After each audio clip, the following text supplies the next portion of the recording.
The Bard Showcase for Ashes of Creation is on its way, and to get you ready for the big reveal, we thought we'd do something a bit different here at LoreForged. It's no secret the Bard class has been around for quite some time, more on that later. But did you know in the real world, Bards were originally Celtic composers? Or maybe that in some real-world cultures, the word Bard was spelled with 2 Ds?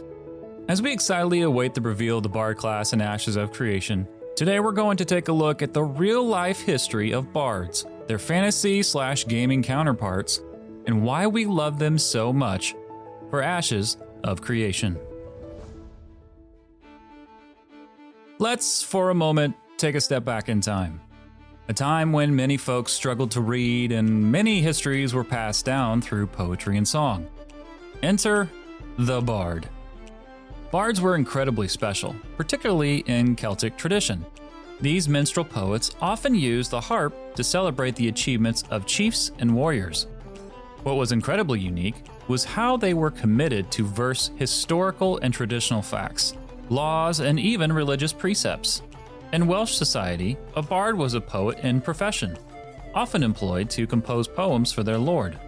Fun fact, if the bard's employer didn't pay the proper amount, the bard themselves would actually compose a satire.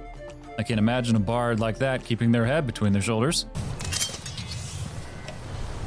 He was decapitated? In the days of medieval Welsh and Gaelic societies, bards were one of 2 groups of poets. The other group was called the Fili. Unfortunately, for the bards, they were the lesser of the 2 groups and were not eligible for higher poetic roles. In other Indo-European societies, you saw the bard role filled by rhapsodes, scops, skalds, and minstrels. Looking at you, Lord of the Rings Online. So where exactly did bards enter the realm of fantasy for nerds like you and myself? Well, Dungeons & Dragons brought the Bard to the forefront to players everywhere when they were first introduced in the first edition of Advanced Dungeons & Dragons back in the late 70s. Back then, players could only become a Bard only after meeting specific requirements and levels in various classes. A player couldn't just create a Bard at character creation. You earned it. And because you had to earn it, Bards were incredibly rare. From there, you saw more of the Bard in Keith Taylor's 1981 novel, Bard, Morgan Llewellyn's 1984 novel, Bard, The Odyssey of the Irish, and all the way up to what we've seen recently. Fun fact, did you know there's a trend that's happened in the last few years within music called Bardcore? This blend of music combines rewritten modern lyrics accompanied by medieval musical instruments. But what about gaming? How do bards play a role in the digital world? Believe me when I say you won't have to look far. In 1985, Interplay Productions developed The Bard's Tale.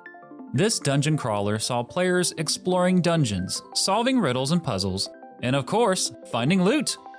Becoming a bestseller, gamers everywhere got to enjoy 2 more sequels, The Bard's Tale 2, The Destiny Knight, and The Bard's Tale 3, Thief of Fate. So now let's fast forward to 2007, when the MMO release craze was starting to rise to its feverish pitch.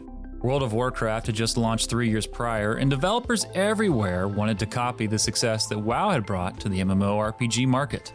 Everybody wanted a piece of that pie. One of those companies was Turbine, which today is now known as WB Games Boston. Back in 2007, Turbine released the MMORPG Lord of the Rings Online. This puts you in the rich world of J.R.R. Tolkien's Middle-earth.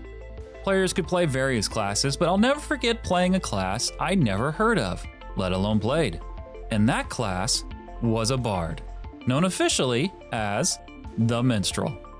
There was nothing greater than healing your group with the chords of your lute, or damaging your foes with the power of music. As a young musician at the time, that experience truly resonated with me, and honestly gives me fond memories to this day. So, Ashes of Creation, the most anticipated upcoming MMORPG that's on the cusp of Alpha 2 and days away from its official Bard reveal. Intrepid Studios is bringing back the magic of the Bard in this new generation of MMO, and I'm glad they are. The Bard archetype is iconic, but in truth, I can't pinpoint one specific thing about the Bard and why it's so loved. Is it the history? Is it the idea of pairing music with combat, healing, or buffing your way to glory?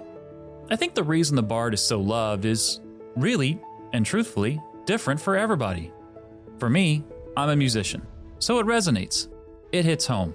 In a world full of monsters, dark alley deals, and evil princes plotting to overthrow their king with an undead army, there's a bard somewhere in a tavern, singing melodies for all to hear, buffing their moods and healing their heartaches. So why is the Bard special to you? When did you first play one? Or will this be your first time ever doing so? I'd love to hear about it in the comments below. I'm Jibbs, and if you enjoyed this video from LoreForged, please let us know with a like below. Be well, adventurers, and I can't wait to see you alongside us in Ashes of Creation.